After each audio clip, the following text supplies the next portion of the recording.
España en el siglo XIX fue un periodo de transformaciones. El absolutismo dio paso a un sistema liberal, aunque se produjo en un ambiente de inestabilidad por las guerras civiles. La población creció de forma moderada y la economía se modernizó. España siguió siendo un país agrario. La sociedad de clases, basada en la riqueza, Carlos accedió al trono en 1788, pero a él no le gustaba reinar desde nunca.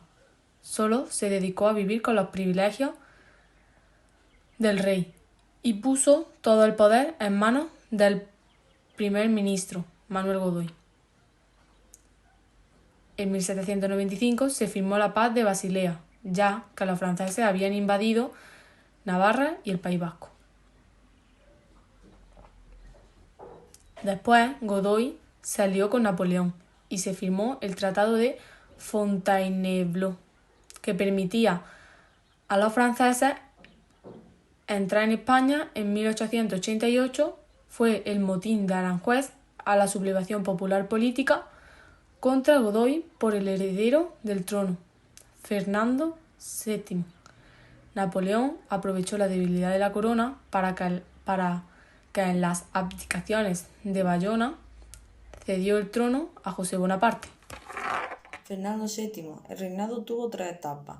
Sesión absolutista, cuando Fernando VII anuló la obra de las Cortes de Cádiz y persiguió a los liberales. Algunos se exiliaron y otros trataron de alcanzar el poder mediante pronunciamientos o bien golpes de estado militares. El trienio liberal. Fernando VII se asustó y juró la Constitución de Cádiz y aceptó las modificaciones de los liberales. Mientras lo lograba, la ayuda de las potencias absolutistas de la Santa Alianza envió en 1823 un ejército francés, 100.000 hijos de San Luis, que invadió España y permitió al rey restablecer el absolutismo. La década ominosa se inicia con la represión de los liberales. Esta situación, en 1830, al nacer su hija Isabel, Fernando quitó la ley que impedía heredar el trono a las mujeres. Carlos, hermano de Fernando VII, y hasta entonces sucesor, no lo aceptó y recibió el apoyo de los absolutistas, por lo cual obligó a María Cristina, esposa de Fernando VII, a apoyarse a los liberales. La independencia de la América española. Este proceso fue movido por los criollos. Se divide en dos etapas. La primera etapa, que dura desde 1810 hasta 1814, coincidió con la Guerra de la Independencia, durante la cual se formaron juntas revolucionarias dirigidas por los criollos. Mostraron pronto tendencias independentistas encabezadas por Simón Bolívar y José de San Martín, pero fueron quitadas tras el regreso de Fernando VII a España. La segunda etapa, de 1815 a 1825, tuvo lugar en el reinado de Fernando VII, que rechazó conceder cierta autonomía a las colonias. Gracias al apoyo británico y estadounidense, España fue derrotada y su imperio colonial quedó reducida a Cuba, Puerto Rico y Filipinas. A continuación voy a explicar el desarrollo. Entre 1788 y 1874, la población española, entre 10,5 a 16,5 millones, creció y los causantes fueron la buena alimentación, el cultivo de maíz y patata y la medicina más preventiva. La mayoría de la migración fue hacia las capitales. Abolición del régimen señorial. En 1811 los señoríos jurisdiccionales pasaron al Estado. Los señoríos territoriales pasarán a la propiedad particular. Desamortización. Decretaron ciertas instituciones. Los objetivos eran obtener recursos para el Estado y facilitar el acceso del campesinado. La industrialización fue lenta para España porque hubo baja demanda en los artículos, escaso espíritu emprendedor de la burguesía y otros factores como el atraso tecnológico. Los principales sectores industriales fueron la minería, la siderurgia y el sector textil. Ahora voy a explicar el desarrollo en Andalucía. En la Guerra de la Independencia se formaron algunas guerrillas, como la del coronel Villalobos, y también derrotamos a los franceses en la batalla de Bailén en 1808.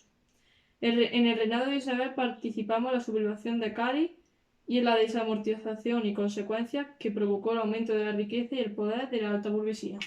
La sociedad de clases. A consecuencia de los grupos sociales se formaron tres clases según la riqueza.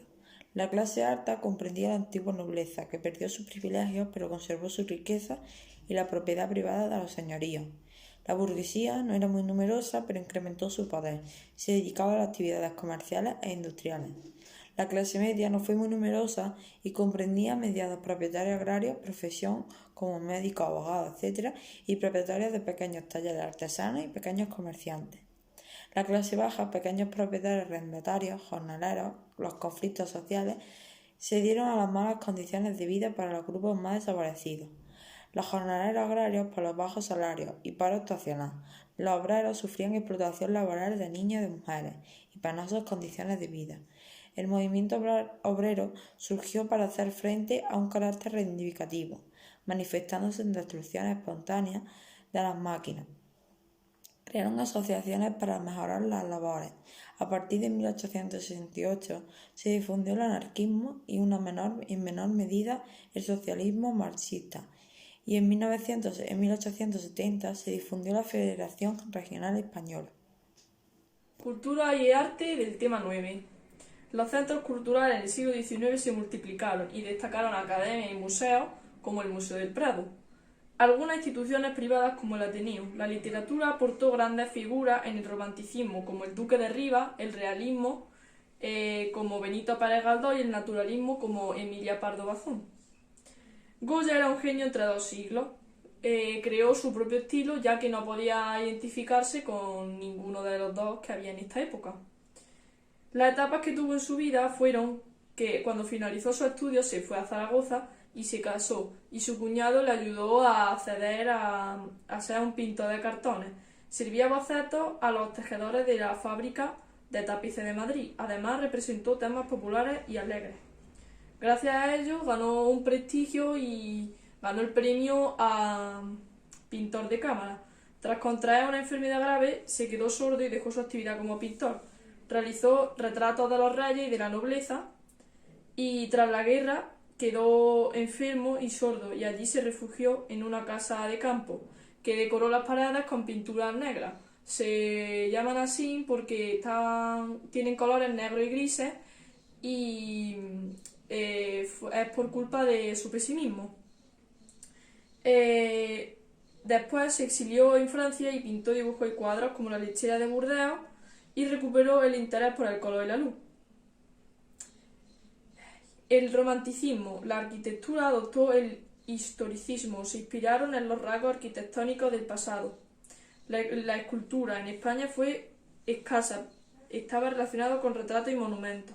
La pintura concedió gran importancia al color, la luz, el movimiento y dio lugar a cuadros de temática variada.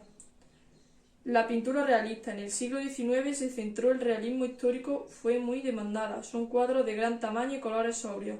Los temas representan acontecimientos del pasado, sobre todo medievales, o del Imperio Español.